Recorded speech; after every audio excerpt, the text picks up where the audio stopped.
நீண்ட நாள் கழித்து வெடித்த ஸ்ரீரெட்டி விவகாரம். சிக்குனதெல்லாம் பெரிய தலையாமே.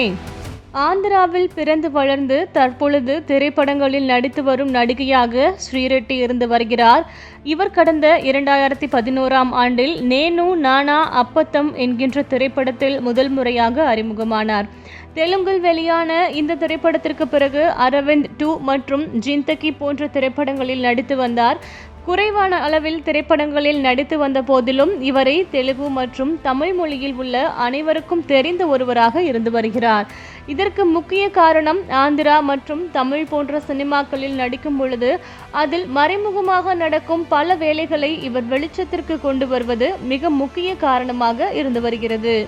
மேலும் தன்னை தவறான செயல்களுக்கு அழைத்ததாக கூறி பல்வேறு தென்னிந்திய நடிகர்கள் மீதும் இயக்குநர்கள் மீதும் தயாரிப்பாளர்கள் மீதும் தொடர்ந்து குற்றச்சாட்டுகளை வைத்து வந்தார். இந்த நிலையில் கடந்த 2019ஆம் ஆண்டு இவர் செய்து வந்த போராட்டம் மிகப்பெரிய சர்ச்சையை ஏற்படுத்தி வந்தது. மேலும் நடிகர் விஷால் மற்றும் ராகவா லாரன்ஸ், இயக்குனர் AR முருகதாஸ் மற்றும் நடிகர் ஸ்ரீகாந்த் போன்றவர்கள் தனக்கு பாலியல் தொல்லை கொடுத்ததாக வெளிப்படையாக ஸ்ரீரெட்டி புகார் அளித்ததை தொடர்ந்து பலரும் இதற்கு மறுப்பு கருத்துக்களை தெரிவித்து வந்தனர். மேலும் தெலுங்கு திரைப்படங்களில் நடிக்கும் நடிகரான நானி, நடிகர் ராணாவின் தம்பியான அபிராம், இயக்குநர்கள் சேகர் கம்முலு, கொரட்டல சிவா, கதாசிரியர் கோனா வெங்கட் போன்றவர் மீதும் பாலியல் புகார் கொடுத்து வந்தார்.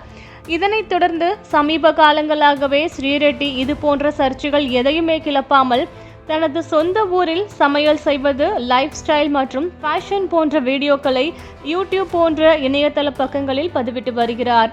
இந்த நிலையில் தொடர்ந்து பல சர்ச்சைகளை ஏற்படுத்தி வந்த ஸ்ரீரெட்டி தற்பொழுது அமைதியான வீடியோக்களை இணையதளங்களில் பதிவிட்டு வருவதை நெட்டிசன்கள் பார்த்து வந்த சமயத்தில் தற்பொழுது மீண்டும் ஒரு சர்ச்சையை ஏற்படுத்தியுள்ளார்.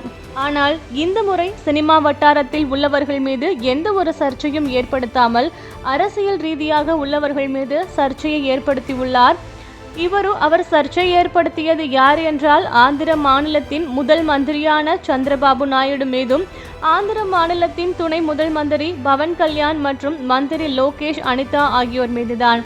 இவர்கள் பற்றி மிகவும் அவதூறாக ஸ்ரீரெட்டி பேசியதாகவும் அதற்காக கர்னூல் 3வது டவுன் போலீஸ் நிலையத்தில் அவர் மீது புகார் அளிக்கப்பட்டதாகவும் கூறப்படுகின்றன.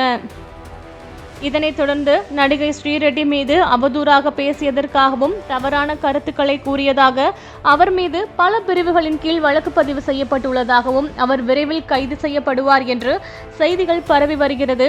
இந்த நிலையில் இது குறித்த செய்தி தற்பொழுது ஆந்திரா மற்றும் தமிழ் மக்களிடையே பெரும் பரபரப்பை ஏற்படுத்தி வருவதோடு தொடர்ந்து பல சர்ச்சைகளில் மாட்டி வரும் ஸ்ரீரெட்டி குறித்து தங்களின் கருத்துக்களையும் தெரிவித்து வருகின்றனர்.